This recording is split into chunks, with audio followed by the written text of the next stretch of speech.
doing right now? It's a simple question. Or is it?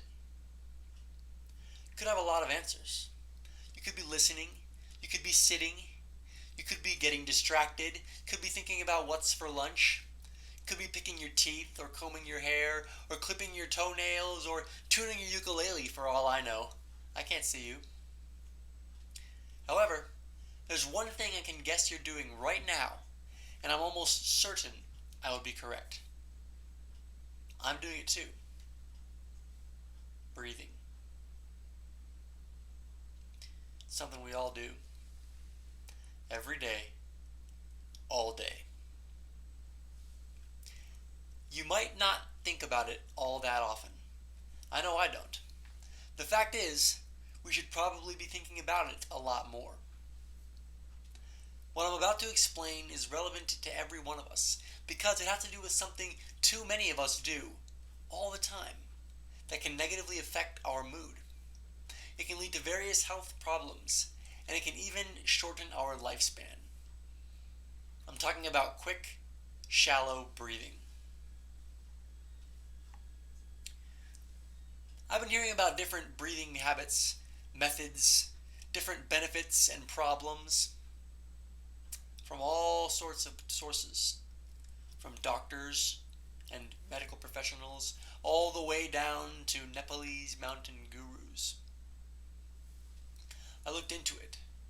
There's a lot of eye-opening scientific information out there about what can happen if you practice quick, shallow breathing. I think once you've heard what I've discovered and what I have to say, you'll be convinced to start thinking about your breathing and to change some of your habits. First, I'm going to tell you about the effects that shallow breathing can have on your mind. There's an article from Berkeley that describes how quick, shallow breathing can trigger feelings like anxiety, anger, and fear. A study at Northwestern University found that shallow breathing disrupts the oxygen and CO2 balance in the blood, leading to a decrease of cognitive function in the mind. The simple act of not taking in enough air can negatively affect your mood. It can impair your ability to think straight. The negative effects don't stop at the mind. So now I'm going to tell you a couple of ways that shallow breathing can affect your body. From the Power Lung blog, quote, "When you breathe shallowly, you are preventing your body from utilizing the respiratory muscles. You exercise your diaphragm and abdominal muscles when deep breathing. Shallow breathing often equates to reduced physical ability. You have less endurance and become winded faster." End quote. This weakening of diaphragm muscles can lead to headaches and back pain and neck pain, which can cause trouble sleeping among other problems. Now I'm going to tell you what I think is the most serious effect of shallow breathing. Shallow breathing can increase levels of the stress hormone cortisol. Higher levels of cortisol leads to more rapid aging, which leads to a shorter lifespan. I've told you about the problem. Quick, shallow breathing can lead to all sorts of negative mood changes. It can hurt your cognitive function. The weakness of diaphragm muscle it causes can lead to pain, fatigue, and other detriments all around the body.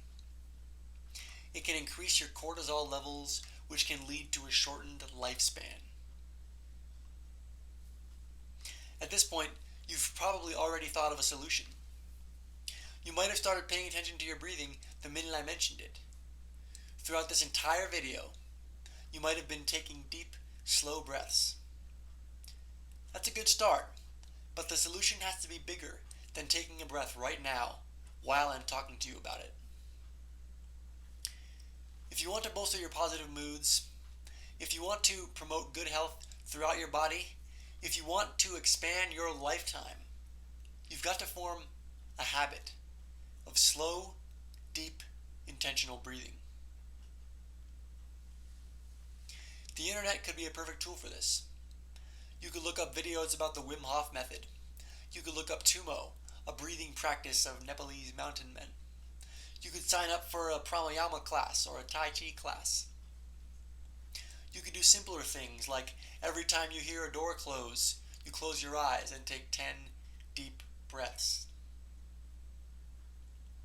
Whatever you choose to do, it's got to be with the purpose of forming a lasting habit. If you can do it, if you can do it consistently, if you can do it daily, if you can make real, good breathing a part of your life, I think you'll find the results pretty astounding. I think you'll find the results life-changing. I think you'll find the results breathtaking.